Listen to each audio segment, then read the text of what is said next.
4 in 10 Americans cannot come up with $400 for a surprise expense according to CNBC. Nearly 6 in 10 cannot come up with $1,000. It's no surprise that this creates a tremendous amount of anxiety for the average American. I'm going to cover what the 6 most common forms of emergencies look like and what we can do about it. We'll cover everything from medical emergencies to car trouble, job losses, and how to keep from sending Fido to the farm. That and more coming up next. Hey folks, I'm Daniel and I'm glad you're here. With inflation on an absolute tear causing massive increases in gas, groceries, and housing, more and more Americans are having to dip into their savings to pay for an expense. Uncertainty and volatility are a fact of life, and having no margin in our lives is a recipe for even worse money problems down the road. We're seeing a huge spike in total debt of all age groups, with student loans, credit cards, and auto loans eating away at our budget. Our credit card debt is up nearly 19% year over year. Total household debt in 2022 was up 1.3 trillion year over year, bringing our total household debt to nearly $17 trillion. If that's not bad enough, car loan and credit card delinquencies are starting to increase. This makes sense though, as the auto loans and credit card debt make up a massive share of the budget of the youngest. If that wasn't bad enough, Fed Chair Jerome Powell has indicated that they don't feel inflation has begun to slow at a sufficient pace and that future rate hikes are on the table. As a result, more economic pain is likely. We'll see how the Silicon Valley Bank episode affects their appetite for more rate increases. So what does that mean for our finances? I think it's more important than ever that we prepare for the possibility of bad news. I've come up with 6 areas of our life that seem most likely to derail our finances. I'm going to cover all the bad first, get it all out of the way and get you good and depressed. Then I'll cover my recommendations at the end. But first, you deserve the absolute best content. If you feel I've delivered on giving you informative and entertaining content, give me some immediate feedback. It lets me know that I should make more stuff like this. Thank you. Okay, first up is medical emergencies. 1 in 5 can't afford to pay for medical care up front based on research from the US Census Bureau. The median amount owed was $2,000, with similar amounts owed from those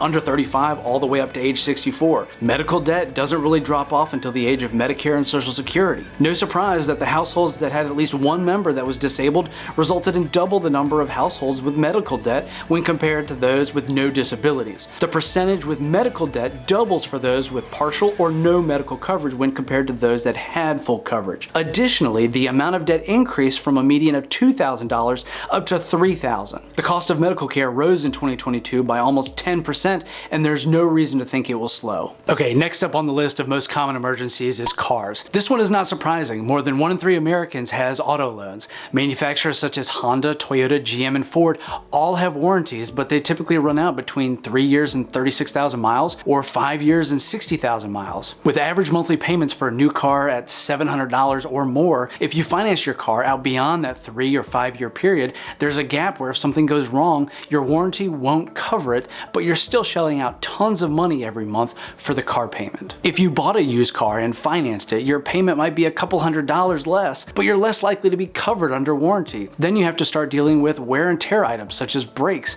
timing belts, or new tires. After install, a set of 4 new tires will set you back $800 to $1,000 sometimes. Then there's things not related to maintenance. Car accidents happen all the time, and then you have to factor in deductibles and rental cars. The average deductible is $500, but many carriers offer a deductible as high as $2,000. That's money you'll have to pay to the shop before insurance steps in to take over the cost of the repair. Number 3 on the list of most common emergencies is unemployment. The Federal Reserve has indicated that they intend to continue increasing the Fed funds interest rate with the goal to soften the labor market conditions. This just means that they want to increase the cost of lending, making it more expensive for individuals and companies to borrow. This results in companies being less willing to hire and more willing to let people go in order to maintain profitability. As the cost of borrowing increases, companies are less willing or able to take risks with additional staffing. We've already seen this with Microsoft, Meta, and Amazon, but we're not done yet. Unemployment numbers tend to have peaks and valleys, and only time will tell. Okay, and 4 is household repairs. Homes can be awesome investments by providing price stability while also hedging against inflation,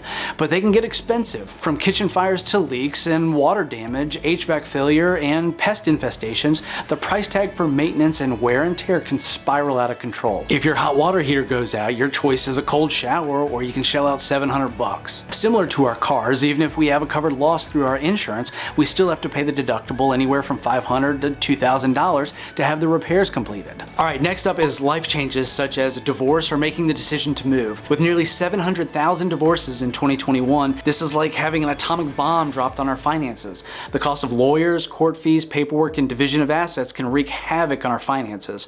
The emotional toll that it takes can paralyze us. Divorce or job changes often result in the need to move. According to Harvard, 40 million people moved in each of the last 5 years, which accounts for about 13% of Americans. Okay, and this last one caught me off guard because thankfully our dogs have been healthy, but vet care for our pets is extremely expensive. The more I researched it, I kept coming across people reporting how difficult it was to overcome surprise vet bills. If you're like me, it's normal for the vet to charge $100 or $200 for routine vet care. But there are whole Reddit sections dedicated to how unaffordable vet bills are when your pet has cancer or gets injured, sometimes adding up to thousands of dollars. All right, so to summarize, we have medical bills, auto and home expenses, unemployment, life changes, and pets. It takes a few small tweaks, but the solution isn't out of reach. The first thing to do is to work on a budget to factor in typical expenses related to most of these items. If we're always running into $100 or $200 vet bills, that's not really an emergency, and we should just line item it every month in our budget to cover it,